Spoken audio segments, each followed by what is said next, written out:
So the AP is reporting that Donald Trump may actually have an imaginary friend, Jim. Hi, I'm Benjamin Dixon. Hi, I'm Nick Itomlenskis. And we're with Content.news. So I normally try to stay away from certain types of stories, those that are ridiculous. Yeah. But the AP is reporting that Donald Trump has mentioned a friend who travels to Paris and no longer wants to go to Paris because Paris is not quite Paris anymore. He uses Jim as an example of terrorism, of how he's viewed terrorism or seen terrorism. Yeah. And no one can track down Jim. No, and it's really so strange because when it was brought to me, the picture I immediately had in my head was Donald Trump walking around the White House, talking to the thin air and questioning, Jim, what do you think about Paris? But after doing some more research into it, it seems to be more of a marketing ploy for him. Just someone that he can state is, this is a real person that I know, a real average day Joe or Jim. Yeah, and that's good. Just use them as reference for any of his own opinions, just to push his thoughts forward. So I mean, it's a classic strategy, right? Yeah, it really is. I mean, I think a lot of people do this, but it's another thing when you're the president of the United States and you're floating ideas and your opinion that actually can shape policy, and you're really just making them up by virtue of your imaginary friend, just so that you can push off your bigotry and blame it on someone else. Yeah, and the interesting thing you said about it being a good idea and other people using it, apparently his father had been known to do it multiple times in the past, going under the alias of Mr. Green. And Trump, it's even in his history too. He had been called out years before the campaign. He would call in as a fake press secretary with the last name of Barron or spelled in different ways. And people even think that that might be where his son got his name, his youngest. So, but again, it seems ridiculous, but it really is. There's no one from the Associated Press, Huffington Post, no one has been able to track down his friend Jim. So it's very likely that Donald Trump is making policy based on an imaginary friend named Jim. Here's a video. Now this video is disturbing. This is a video of Donald Trump. We saw the video earlier of him trying to shake hands with the French First Lady, Brigitte Macron, and it was extremely awkward. But then later on, he actually, in my opinion, I think he sexually harassed her. So let's take a look at that video.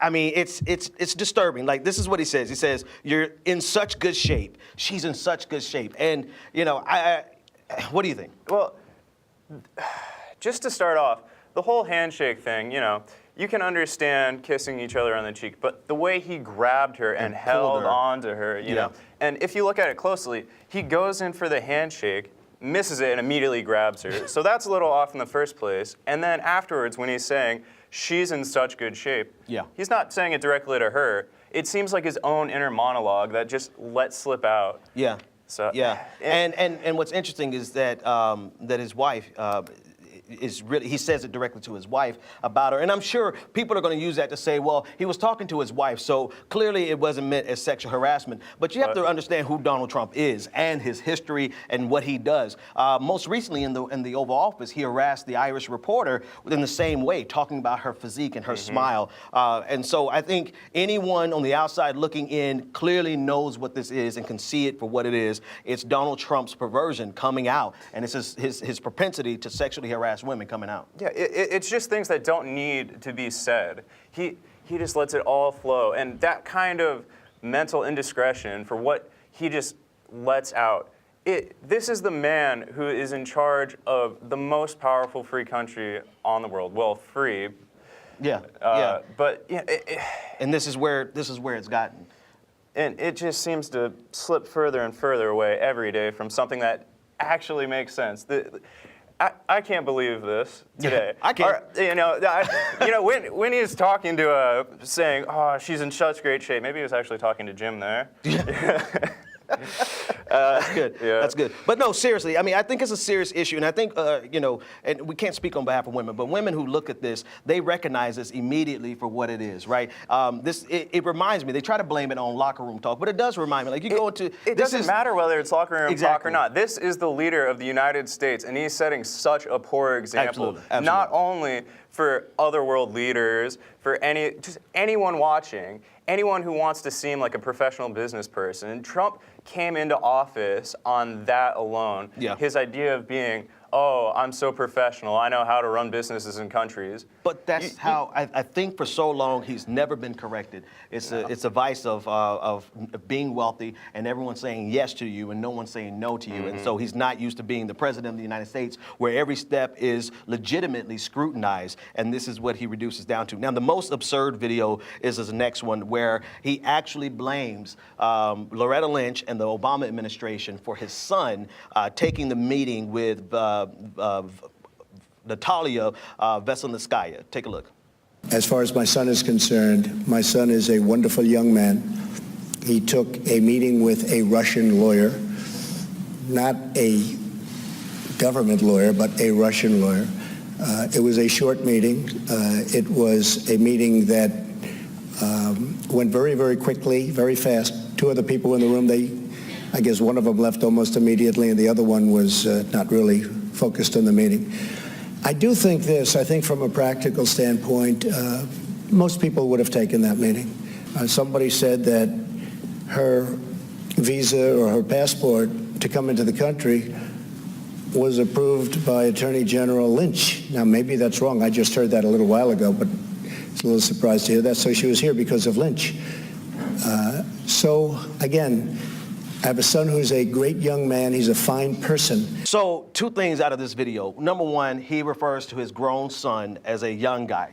Donald Trump Jr. is 39 years old. He's responsible for his own actions. But most absurdly is the fact that he finds a way to blame Loretta Lynch and the Obama administration for his son taking a meeting that is bordering on campaign finance, breaking the law in terms of campaign finance, and going to show us a form of collusion. How do you blame that on President Obama? I don't know. It honestly just seems like they're trying to dig their hole deeper and deeper and deeper just to get away from everyone looking down on them, because it is so insane that they keep changing their story daily.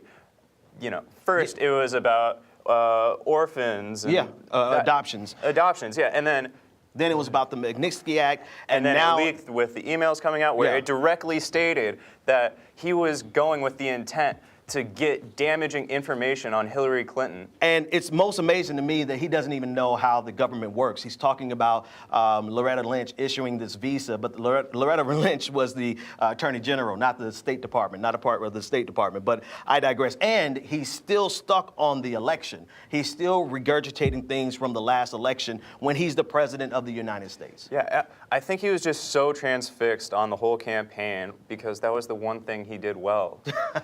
He hasn't done anything since then that's been at all sensible or gained him any, preference by the American people. Absolutely. His approval rating dips daily and just keeps going lower and lower and lower. And now it just seems like they're scrambling just to put anything out there to try and cover them. But this is your president. Yeah. Sorry. Yeah. I'm Benjamin Dixon. I'm Nick Itomlenskis. And this is Content.news.